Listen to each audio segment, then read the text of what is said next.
Olá, meus queridos, sejam bem-vindos. Gente, olha, como a gente está falando sobre meio ambiente, a gente vai falar algumas coisas mais específicas, né? Já que meio ambiente ele aborda uma gama de assuntos gigantesco, então a gente tem que fazer alguns recortes, né? Estudar algumas coisas um pouquinho mais profundamente. E hoje a gente vai introduzir esse tema, eu nem vou falar tanto assim, que é um assunto que rende, sabe? Rende, sabe esse assunto que rende? Pois então, a gente vai fazer uma introdução sobre a questão da geopolítica da água.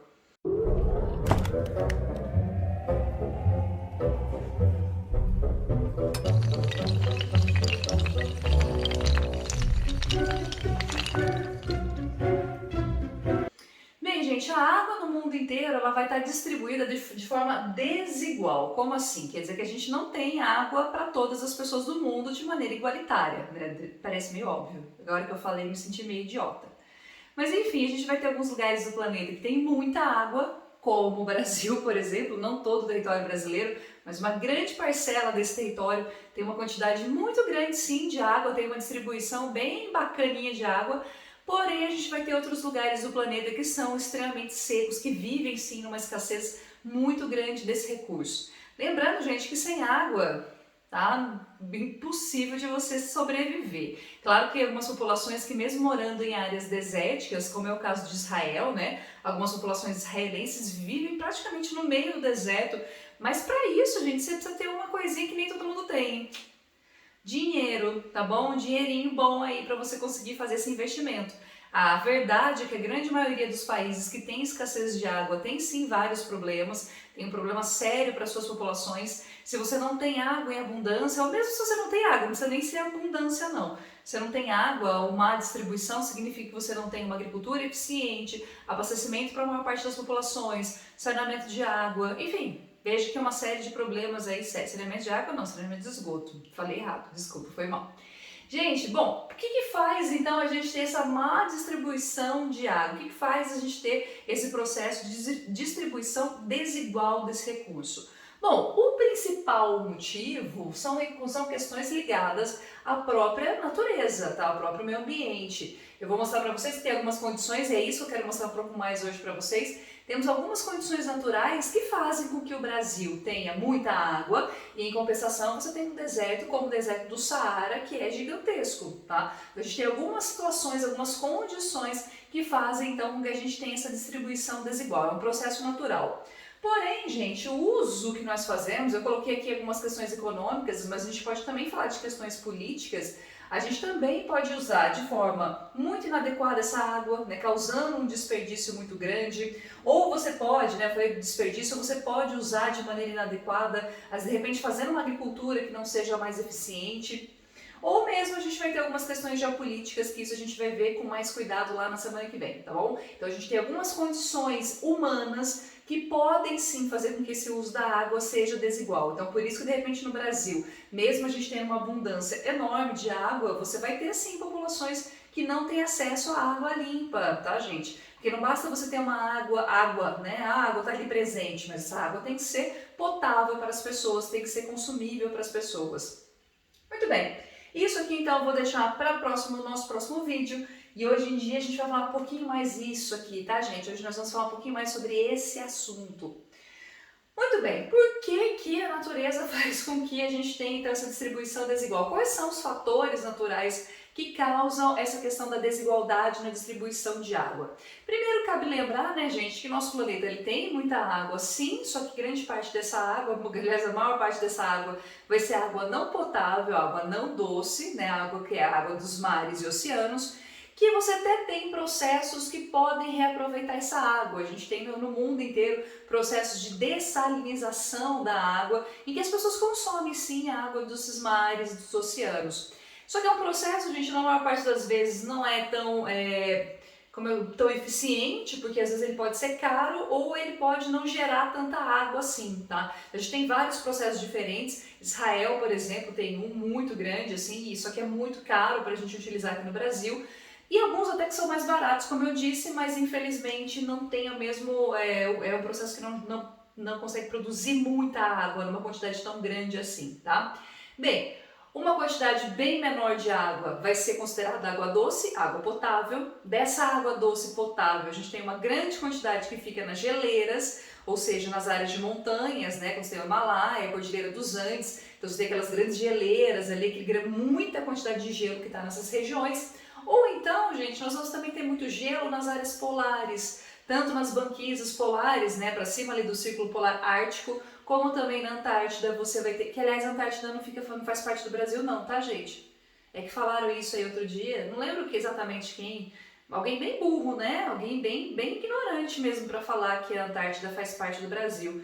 Não consigo me recordar de quem, eu sei que era uma pessoa bem burra, enfim. Bom, o que que faz então a gente ter essa distribuição desigual? Por que que você, depois de você ter as geleiras, então você vai ter a água principalmente na forma de rios, a gente tem lagos também, lagos, lagoas, mas aí não é uma quantidade tão grande assim, tanto é que eu nem vou citar, e a gente tem os aquíferos, que são as águas subterrâneas, as águas que ficam no interior, nos solos, né, entre ali as rochas.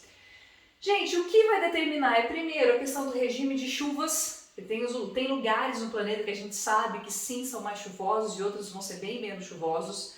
A questão da geomorfologia. Geomorfologia, gente, diz respeito ao tipo de relevo. A gente tem basicamente ali 3 tipos de relevos, pelo menos aqui no Brasil, e esses relevos determinam áreas que podem ter ou não tanta água, tanta disponibilidade de água.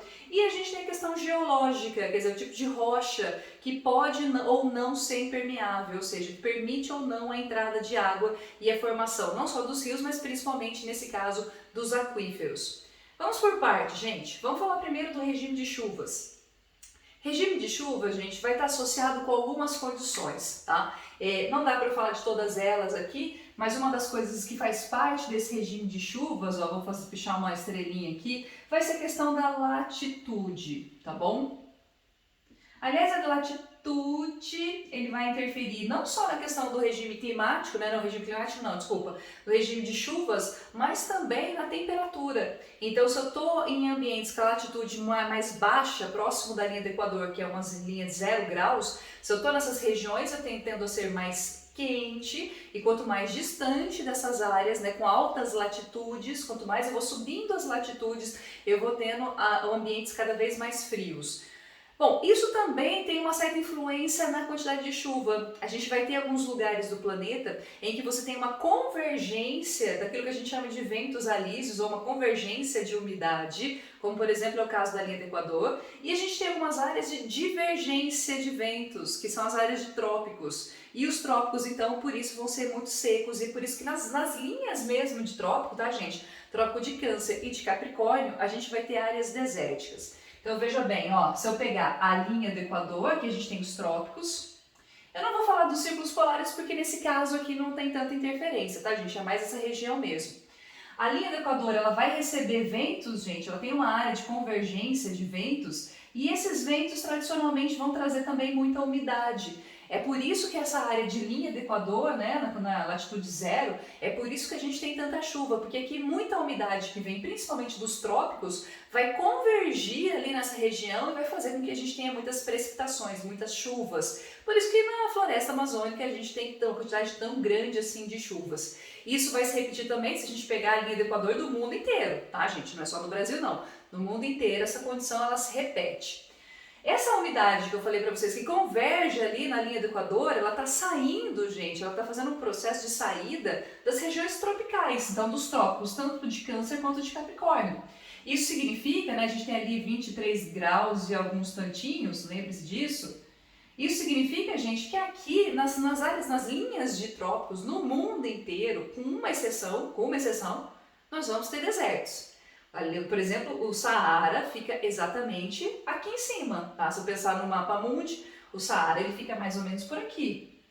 Se eu pensar no restante do mundo, isso vai se repetir, gente. Se eu pensar aqui no hemisfério sul, ó, a gente tem aqui o deserto de Kalahari, que fica na África. Se eu pensar mais um pouquinho aqui, a gente tem a Austrália. Mesmo aqui na linha de cima, olha, a gente vai ter o deserto de Gobi. Mais pra cá a gente vai ter o deserto no México. Então, praticamente no mundo inteiro, onde você tem essa linha de trópicos, automaticamente vamos ter muita pouca chuva. São áreas tradicionalmente desérticas. Eu falei pra vocês que nós temos uma exceção. E essa única exceção, adivinha onde fica? Nesse premiado, nesse maravilhoso, nesse incrível país chamado Brasil. Sim, vamos enaltecer o Brasil, gente. Vamos falar de coisa boa, a gente tem que falar de coisa boa, pelo amor de Deus.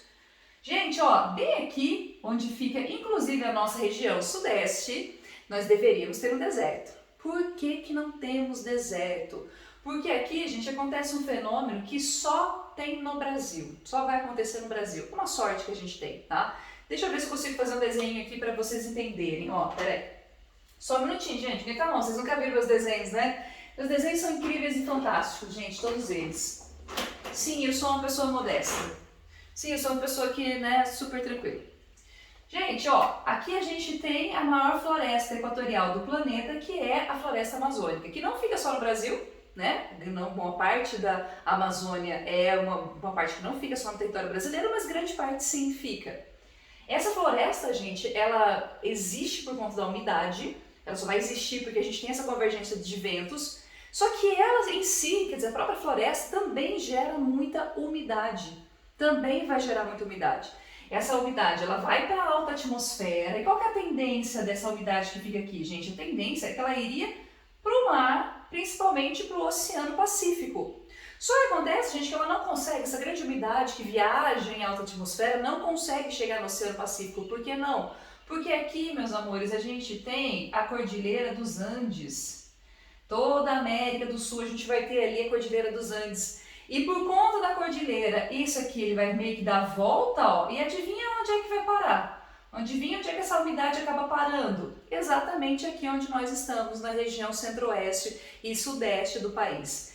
É por isso que nós não temos um deserto. Agora percebam que se nós não tivermos a floresta amazônica, se o desmatamento continuar sendo da forma como ele é, se ele continuar de forma tão intensiva na floresta, essa umidade que chega aqui para nós, que causa muitas frentes frias, não vai chegar. Então aí a gente vai estar, né, num processo como todos o resto das regiões do mundo inteiro que ficam nas áreas de trópicos, nós também ficaremos num país, numa região desértica, tá bom? Muito bem, vocês entenderam a importância, né? Essa é uma das importâncias da floresta amazônica, tá, gente? Não é a única, essa é uma das importâncias. Muito bem, vou apagar aqui. Então, uma das coisas que vai ajudar a gente ter mais umidade ou não, ou ter um regime de chuvas, é essa condição da latitude, tá, gente? Se a gente está em áreas de menor latitude ou maior latitude. Outra coisa que também influencia é a proximidade com o mar, né? Que a gente vai chamar de maritimidade. Então, se você está perto dos oceanos, sim, tradicionalmente vai ser mais úmido. E a outra coisa, gente, é a circulação atmosférica. Ou seja, a circulação dos ventos e da umidade do mundo. Circulação atmosférica. Essa circulação vai fazer com que a gente tenha, vocês já devem ter ouvido falar das famosas frentes frias. Está vindo uma frente fria aqui para o Brasil ou para a região sudeste. Gente, frente fria, ela vai acontecer porque a gente tem encontro de massas de ar com características diferentes. E essas massas de ar, elas vão circular no planeta exatamente por conta dessa circulação atmosférica.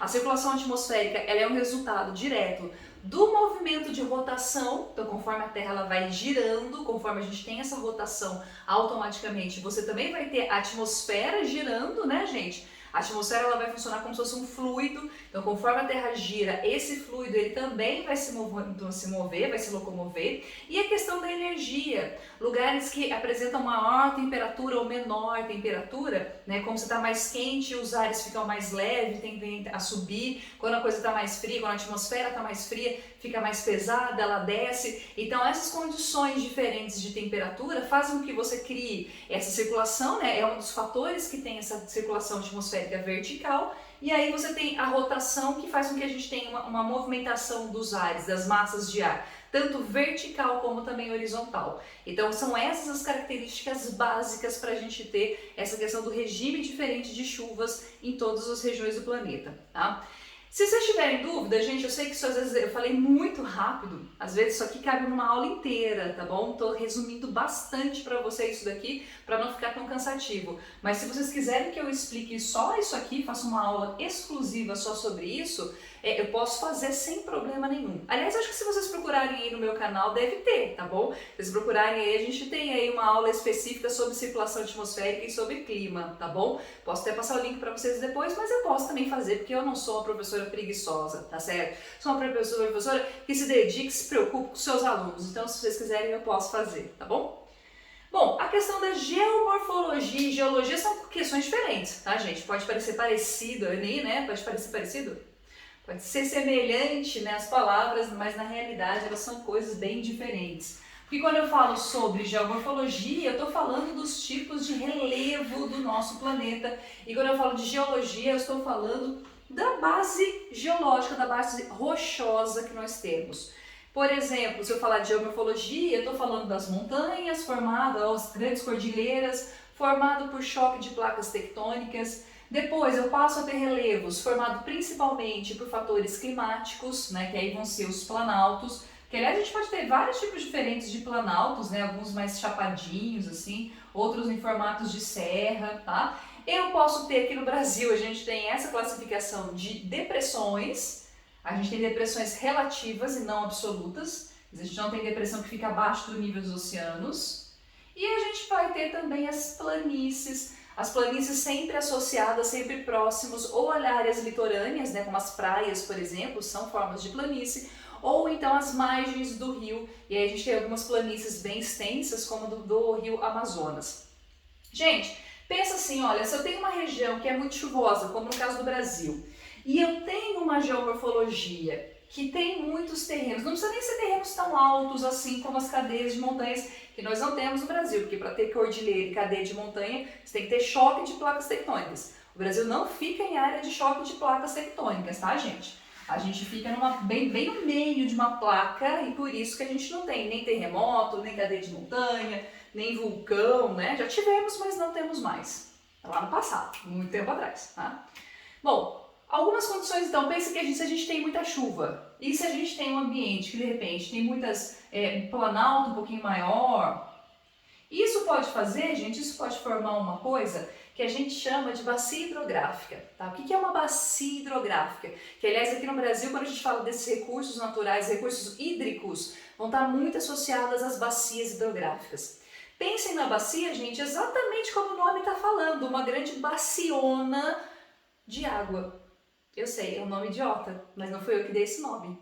Porque, olha, aqui nessas áreas de montanha você pode ter a formação de nascentes. Porque, na verdade, é aqui que a maior parte das nascentes sempre vão nascer a montante das montanhas, ou seja, em áreas mais altas. Então aí você vai ter a formação de várias nascentes. E para deixar isso aqui ainda mais intenso, se a gente tiver um regime de chuva, como é o caso do Brasil, com chuvas muito intensas, né? A gente tem alguns períodos, o verão brasileiro muito chuvoso, a gente tem principalmente clima tropical aqui no Brasil.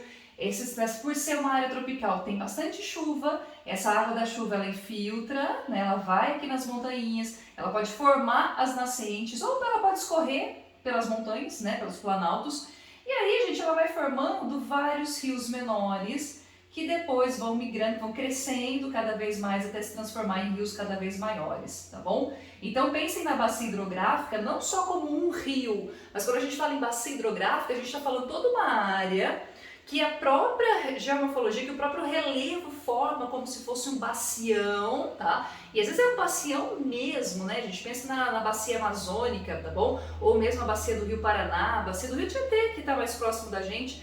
Então é como se o próprio terreno, ele forma então como se fosse uma cuia gigantesca e quando você tem muita chuva, nessa água da chuva, ela acaba também favorecendo a formação de rios menores até a gente formar um riozão cada vez maior, tá? Como é o caso do Rio Amazonas e outros rios. O Brasil não tem só o Amazonas gigante não, tá, gente? A gente vai depois ver que nós temos vários outros rios muito grandes, muito extensos, que conseguem ter um volume, uma vazão de água gigantesco. Bom, a geomorfologia é importante, mas também é importante o tipo de rocha. Nós vamos ter algumas rochas, basicamente a gente tem, gente, rochas que podem ser cristalinas, tá? Também chamadas de magmáticas. A gente pode ter rochas sedimentares e a gente pode ter rochas que são metamórficas. Não se preocupe, não vou perguntar sobre isso para vocês depois especificamente, que isso aqui é outro assunto que também cabe em outra aula, tá? Essas rochas, gente, especificamente uma delas, que a gente chama de rochas sedimentares, Elas podem ser rochas que ajudam a gente a ter muita infiltração, porque rochas sedimentares muitas vezes vão ser mais porosas. Por serem mais porosas, como se tivesse mais buraquinho, tá? Como se estivesse na rocha mesmo, ou como se fosse uns buraquinhos bem pequenininhos. Por essas rochas porosas, você pode ter entrada de água. Então, imagine numa situação, por exemplo, em que eu tenho aqui em cima uma superfície qualquer, tá bom? Faz de conta que eu tenho até umas arvinhas para desenhar. Eu sei que minhas árvores estão lindas, maravilhosas, sim. Poderia dar aula de artes, com certeza. Você tem a água da chuva caindo, precipitando aqui. Essa água da chuva ela começa a infiltrar, ela vai ter solos aqui. Só que mais embaixo, gente, eu posso ter de repente um tipo de rocha que é mais impermeável, tá? Ou seja, impermeável não, mais permeável, quer dizer, que permite a entrada de água. Como, por exemplo, essas rochas sedimentares, que são cheias de porinhos, que são cheios de buraquinhos. Ela vai permitir a entrada da água da chuva. Essa água da chuva, então, ela vai infiltrar em profundidade.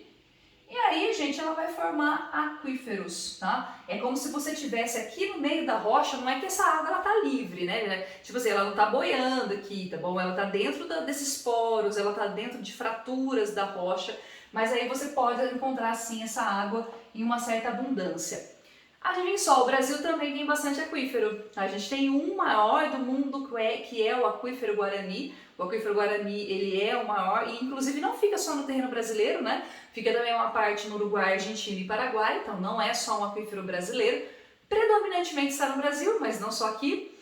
Só que se a gente pensar em água subterrânea, a gente em vários lugares do Brasil tem, tá bom? A gente tem alguns aquíferos menores, de menor extensão, mas que também estão presentes aqui no território brasileiro e ajuda bastante em áreas rurais, por exemplo, né? A gente tem água de poço, por exemplo.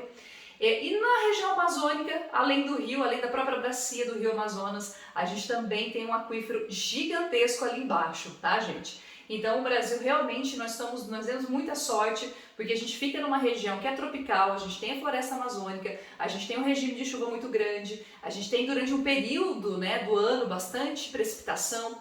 Nós temos uma geomorfologia que ajuda nesse processo, né, como a gente tem a formação dessas grandes cuias naturais, isso ajuda a formação das bacias hidrográficas e para melhorar em alguns lugares a gente tem algumas rochas que permitem a entrada de água, tá? Vocês viram que eu não coloquei lagos e lagoas porque no Brasil não são significativas, tá bom? Então por isso que eu não coloquei. Em outros lugares talvez tenha uma importância maior, mas o processo de formação é o mesmo, acaba sendo esses três elementos naturais aqui que ajudam também nesse processo. Talvez a gente tenha também, nesse caso de formação de lagos, às vezes a gente tem uma falha geológica, então você tem também esse fator geológico junto, tá bom? Amores, muita coisa? Eu sei que é muita coisa. Se vocês quiserem, como eu disse pra vocês, eu posso fazer aulas separadas sobre esses vários assuntos aqui. Tem no meu canal, se vocês procurarem um pouquinho, mas de qualquer jeito eu posso fazer. Ou então a gente conversa pessoalmente no Meet e vai tirando as nossas dúvidas, tá certo? Amores, um beijo pra vocês. Próximo vídeo é sobre isso aqui, hein, ó. Vamos falar bem mais de alguns conflitos que existem só por conta dessa distribuição desigual de água, tá certo? Gente, um beijo pra vocês, boa semana e até o próximo vídeo. Outro beijo que vocês merecem. Tchau, tchau.